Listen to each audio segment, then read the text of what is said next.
Very good evening, सत श्रीकाल। Indian panel code के regarding आज हम डिस्कस करेंगे necessity section 81 of Indian panel code.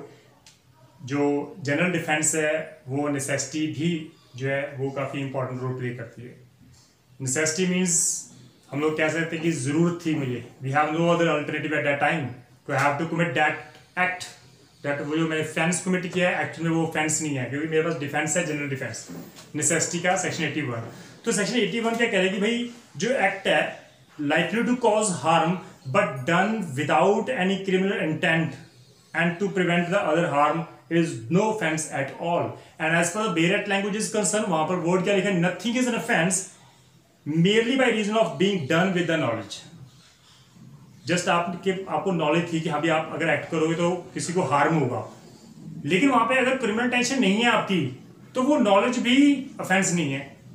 लेकिन अगर जो आपने एक्ट किया है वहां पर क्रिमिनल टेंशन नहीं है, जस्ट नॉलेज है कि आपके एक्ट के कारण किसी को हार्म हो जाएगा इन स्पाइट ऑफ डेथ। लेकिन अगर जो आपने वो एक्ट किया है क्रिमिनल टेंशन नहीं है और गुड फेथ में आपने किया ताकि मेजर हार्म को बचाया जा सके और छोटे हार्म को किया जा सके।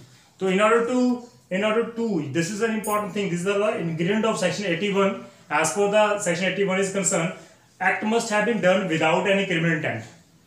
यहाँ पे नॉलेज तो है लेकिन इंटेंशन नहीं है, तो without any criminal intent to cause that harm. आप कॉज हार्म कर रहे हो, आपको पता है, आपकी नॉलेज में है, लेकिन वहां पर इंटेंशन नहीं है। So done in a good faith, आपने जो एक्ट किया वो गुड फेथ में किया इन स्पाइट ऑफ दैट किसी को हार्म हो गया, to prevent other harm. Other harm कौन सा है? Greater harm. ग्रेटर हार्म को बचाने के लिए छोटा सा अगर आप हार्म भी कर रहे हो तो भाई कोई ऑफेंस नहीं है। जस्ट टेक एन एग्जाम्पल, अगर यहां पर जो है बेसिकली ए जो है, if he caught by electric current to see him another man carrying stick in his hand blow on his hand. अगर ए को करंट लग गया, आपके पास क्या चॉइस है? वहां पर स्टिक पड़ी है लकड़ी की, आप क्या करोगे? आप लकड़ी की स्टिक उठाओगे, उसके हाथ में दे मारोगे ताकि वो बच सके। अगर आपने बहुत जोर से ब्लो किया, उसका जो हाथ है वो फ्रैक्चर हो गया, उसने सूट फाइल कर दिया आप पे, तो भैया आपके पास ये डिफेंस है, नेसेसिटी, उसकी लाइफ को बचाने के लिए छोटा सा हार्म जरूरी है, नेसेसिटी दी है हमारी वहां पर, तो इसने कोई ऑफेंस नहीं कमिट किया। तो ये जो हमारे 3 इंग्रेडिएंट है इसको ध्यान रखना। जर्मी बेंथम ने क्या कहा कि 3 सिचुएशंस है हमारे पास। जर्मी बेंथम सेड कि gives 3 situation in which the defence of necessity could be available. First, the harm was done to avoid a greater evil. बड़े नुकसान, मेजर हार्म को बचाने के लिए आपने एक्ट किया। आप किसी को नुकसान कर सकते हो, आप किसी को हार्म कर सकते हो, लेकिन मेजर इवल को बचाने के लिए, तो ये डिफेंस अवेलेबल आपके लिए। सेकंड, अदर मीन्स वर लेस इफेक्टिव। जो आपके पास मीन था वो बेस्ट मीन था। वो वुडन स्टिक आपने उठाई, उसके हाथ में दे मारी ताकि वो बच सके। आपके पास 2 चॉइस है, पिस्टल है आपकी जेब में और वो स्टिक है, क्या चूज करोगे आप शूट तो करोगे नहीं उसको, तो आपके पास स्टिक है, तो बेस्ट एफिशिएंट मीन्स जो है वो आप यूज कर रहे हो। Third, that means employed were more efficient. Pistol से शूट करने के बजाय आप स्टिक को यूज अगर कर रहे हो तो वो मोर एफिशिएंट होगी। तो बेंथम कह रहा है कि 3 सिचुएशंस में आप जो है आपके पास नेसेसिटी का जो डिफेंस है वो अवेलेबल है। तो ये हमारे 3 इंग्रेडिएंट है। अगर हम 3 इंग्रेडिएंट की बात करें तो सबसे इंपॉर्टेंट जो रोल प्ले करता है हमारा क्रिमिनल इंटेंशन के रिगार्डिंग। लॉ कहता है कि अगर if a person wants to take a defence of necessity then he has to prove that he has no criminal intention behind the act. जो उसने एक्ट किया है उसके पीछे कोई क्रिमिनल इंटेंशन नहीं है उसकी, उसको प्रूव करना पड़ेगा। Or that he did it in a circumstances where it becomes necessary for him to act according to save the major harm.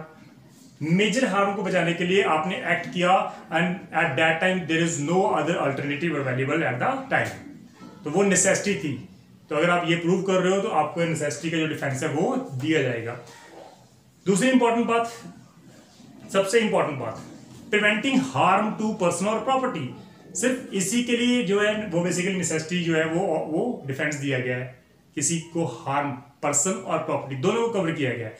तो यहाँ पर इंपॉर्टेंट बात है कि यहाँ पर 2 जो कन्फ्लिक्ट जो थे हमारे पास एरियाज हैं, तो there are 2 areas of conflict on the application of doctrine of salvage, that means doctrine of necessity, which need a special mention over here, जो मैंने mention किया, that is necessity oblique homicide, necessity oblique larceny, that means theft। ये 2 major issues हैं जो यहाँ पर आपको बताने जरूरी हैं, क्योंकि स्टूडेंट्स यहाँ पर कंफ्यूज होते हैं। Homicide we all know, killing a human being is an offence under section 300 and 219 of IPC. उसकी पनिशमेंट 302 और 304 ऑफ इंडियन पेनल कोड में दी गई है। अगर आप हार्म कर रहे हो 323, 326, 325 सिंपल हर्ट, वो मेंशन किया गया है। Homicide means killing a human being, तो यहां पर नेसेसिटी का तो कोई रोल ही नहीं है, लेकिन लॉ कहता है कि वहां नेसेसिटी भी है जहां पर आप किसी को मार रहे हो। वो कहां है? प्राइवेट डिफेंस में। वहां पर 100 section of IPC and 103 section of Indian penal code जो है वो ग्राउंड बता रहा है जहां पर आप किसी की डेथ कर सकते हो। तो लॉ कहता है कि वो नेसेसिटी है, it comes under the necessity, although it is a private defense given by the Indian Penal Code में given दिया गया है, वो necessity भी है, वो private defense भी है। तो वहां पर आप कत्ल कर सकते हो, आपको फ्री हैंड पावर दी गई है under section 100, 103 of Indian penal code में रिगार्डिंग। सेकंड थिंग, लॉ कहता है कि पब्लिक जस्टिस को इंटरेस्ट को प्रोटेक्ट करने के लिए भी आप किसी को डेथ कर सकते हो। लाइक किसी जो जज है, अगर वो हार्ड क्रिमिनल्स को डेथ पेनल्टी दे रहा है तो वो मेजर हार्म सोसाइटी को प्रोटेक्ट कर रहा है। वार के टाइम पर ये नेसेसिटी है हमारी कि हम सामने वाले एनिमी को मार डालें, ये हमारी नेसेसिटी है। तो ये बेसिकली एक्सेप्शंस, जहां पर आप होमिसाइड जो है वहां पर कोई भी अपराध नहीं माना जाता, ये इंपॉर्टेंट है आपके लिए। ए जो है basically if a killing be to save not only himself but to C also, it is justified, क्योंकि वो प्राइवेट डिफेंस है। आप अपने आप बच्चे को बचाने के लिए और दूसरे को बचाने के लिए किसी का कत्ल भी कर सकते हो, अगर वो आपका जो केस है वो 100 section of Indian penal code में फॉल कर रहा है, तो यहां पर कोई ऑफेंस नहीं माना जाएगा। दूसरी बात, लॉ कहता है कि life is equal to life. एक आदमी और अपोजिट साइड दूसरा आदमी, यहां पर तो लाइफ दोनों की इक्वल है, तो यहां पर नेसेसिटी का जो डिफेंस है अवेलेबल नहीं होगा। आप नहीं कह सकते कि मेरी नेसेसिटी उसको मार दूं, भाई क्यों? Life is equal to life, यहां पर ग्रेटर हार्म तो है ही नहीं। हाँ, अगर यहां पर हम लोग ये कहें कि एक तरफ तो 25% थे जी, दूसरी तरफ सिर्फ 2% थे, like illustration first of the section 81, वो क्या करिए कि एक शिप है, जब वो जा रही है तो उसका जो कैप्टन है उसको लगता है कि 2 बोट है सामने, एक बोट में 25 पैसेंजर्स हैं, दूसरी बोट में 2 पैसेंजर्स हैं, और उसकी जो शिप है वो 25 पैसेंजर के बीच में जो हिट कर सकती है। लेकिन अगर वो थोड़ा सा वो उसको रोटेट कर ले अपनी को, शिप को, उसका जो वे है वो चेंज कर ले, तो वो ये श्योर है कि वो दूसरे बोट पे हिट करेगी जहां पर 2% है। अब नेसेसिटी क्या हुई? 25% को बचाने की नेसेसिटी है, 2 मर जाए कोई फर्क नहीं पड़ता। यहां पर कोई भी ऑफेंस नहीं किया कैप्टन ने, although he saved the 25 lives, ये इंपॉर्टेंट है। सेकंड इलस्ट्रेशन भी क्या कह रही है कि if there are number of houses जो एक लाइन में है, अगर बीच वाले हाउसेस को आग लग जाती है तो आग जो है वो स्प्रेड होगी। अगर इस घर पे आग लगी है तो नेचुरल है कि वो इसको भी लगी, इस घर पे भी आएगी आग और इसके भी आएगी। अगर आपके पास कोई अल्टरनेटिव नहीं है और जो फायर ब्रिगेड है वो काफी लेट हो जाएगी, जब तब तक तो आग लग चुकी होगी, तो यहां पर नेसेसिटी क्या है कि आप इस घर को डिमोलिश कर दो, गिरा दो, ताकि जो आग है उसको स्प्रेड करने से बचाया जा सके। तो ये नेसेसिटी है, यहां पर कोई भी आपने ऑफेंस नहीं किया, ये काफी इंपॉर्टेंट है हमारे लिए। Got it? तो लॉ कहता है कि where it is merely case of 1 life and another and on the other 1 life, 1 life is equal to 1 life, तो यहां पर कोई भी नेसेसिटी का ऑफेंस नहीं दिया जाएगा। लेकिन यहां पर एक एक्सेप्शन है, mother and the child in her womb. If she is a pregnant, अगर माँ के लाइफ को खतरा है तो डेफिनेटली हम बच्चे को अबॉर्ट भी कर सकते हैं। हालांकि यहाँ पर भी एक लाइफ मदर की है, दूसरी लाइफ बच्चे की है, लेकिन यहाँ पर मदर को बचाने के लिए ये एक्सेप्शन प्रोवाइड की गई है, ये काफ़ी इंपॉर्टेंट है। यहाँ पर एक केस था क्वीन वर्सेस दुदले एंड स्टीफन का केस है, ये काफ़ी इंपॉर्टेंट है। समंदर में जब जा रहे होते हैं शिप पे, तो तूफान आ जाता है जिसकी वजह से जो शिप है वो रास्ता जो है भूल जाते हैं और वो समंदर में गिर जाते हैं। उनमें एक बच्चा भी होता है, 3% दूसरे होते हैं, काफ़ी दिनों से वो भूखे होते हैं, एट द एंड वो बच्चे को मारकर उसका जो फ्लैश है वो खा लेते हैं और वो बच जाते हैं, उनको बचा लिया जाता है। उनके ऊपर केस फाइल होता है कि आपने मर्डर किया बच्चे का, and they take a defence of necessity कि अपनी लाइफ को बचाने के लिए जरूरत थी कि हम उसको मार दें, उसका मांस खाते रहे। लॉ कहता है कि वाओ इट्स ग्रेट। पहली बात तो बच्चा वो वीकर सेक्शन है, आपने अपनी पावर का गलत यूज किया। दूसरा, क्या आपने रोटेशन ऐसा कोई लाइक गेम लाइक जैसे हम प्ले करते हैं कि हाँ भी जिसकी चांस होगी वो जो है वो हार जाएगा, तो क्या आपने ऐसा मीन्स यूज किया, टॉस किया कि जो हारेगा वो उसको मार ले जाएगा? ऐसा तो कुछ किया नहीं आपने। तो आपने अपनी मिसयूज ऑफ पावर की और आप तीनों मेजर थे, आपने बच्चे को मार डाला, इसलिए आपने ऑफेंस कमिट किया। लेकिन जजेस ने वहां पर मर्डर के लिए उसको लायबल ठहराया, उसको कल्प्रिट होमिसाइड के लिए लायबल ठहराया, ये काफी इंपॉर्टेंट है। बट स्टिल उनका जो डिफेंस था वो स्ट्रक डाउन किया गया था, ये काफी इंपॉर्टेंट है। यूएसए वर्सेस हॉल्म्स का केस है, ये भी काफी इंपॉर्टेंट है। एक शिप जारी होती है, ओवरलोडेड होती है पैसेंजर से, कैप्टन ऑर्डर देता है कि यहां से पैसेंजर नीचे फेंक दो। 16 पैसेंजर नीचे फेंक दिए थे समुद्र में और वो 16 की डेथ रहती है। सूट फाइल होता है कि आपने मर्डर कर दिया। ये सेड की ना जी, ये तो डिफेंस था हमारा, नेसेसिटी थी हमारी सभी को बचाने के लिए। लॉ कहता है कि भाई ठीक है, लेकिन आपने जिनको फेंका वो वीकर थे, वो वीकर सेक्शन थे, उनके पास मतलब वो पावरफुल नहीं थे। जो ओल्ड एज थे, बच्चे थे, आपने उनको नीचे फेंक दिया, ये गलत है।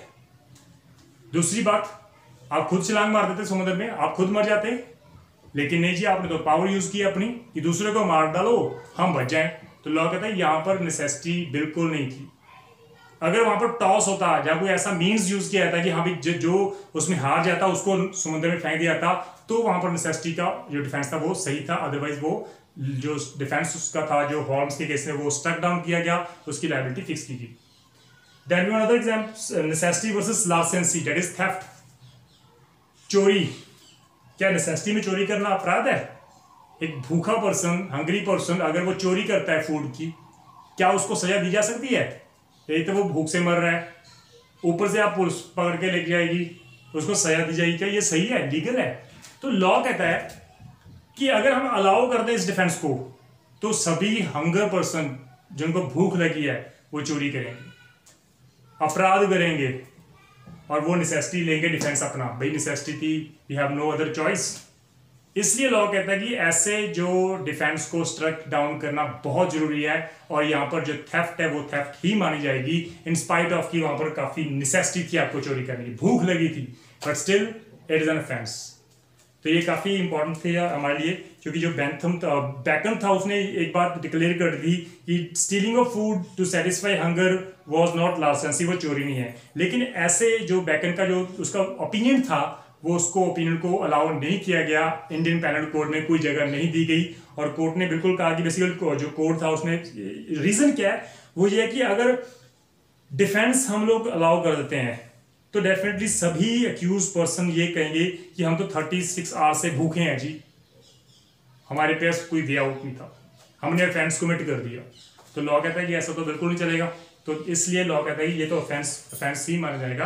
तो ये काफी मेजर पॉइंट्स है हमारे जो मेन क्वेश्चंस में आते हैं जुडिशरी में, necessity versus homicide and necessity versus larceny का। तो these are the important case law, स्ट्यून versus Dudley versus Stephen and US versus Holmes का। तो इसको प्लीज आप ध्यान में रखना और नोट करते रहना। ऑल्दो मैं लास्ट में आपको नोट्स भी प्रोवाइड करूंगा, ऑलरेडी मैं एविडेंस एक्ट के जो है वो रीचेकिंग कर रहा हूं, मैं टाइप किए हुए नोट्स, और द मोमेंट जैसे उसकी करेक्शन हो जाएगी मैं आपको अवेलेबल करा दूंगा। मुस्लिम लॉ के मेरे नोट्स ऑलरेडी प्रिपेयर्ड है, जैसे मुझे रीचेकिंग करनी है तो वो टाइम निकाल के मैं रीचेकिंग करके मैं आपको अवेलेबल जल्दी से करवा दूंगा। तो थैंक यू सो मच, सत श्री अकाल जी।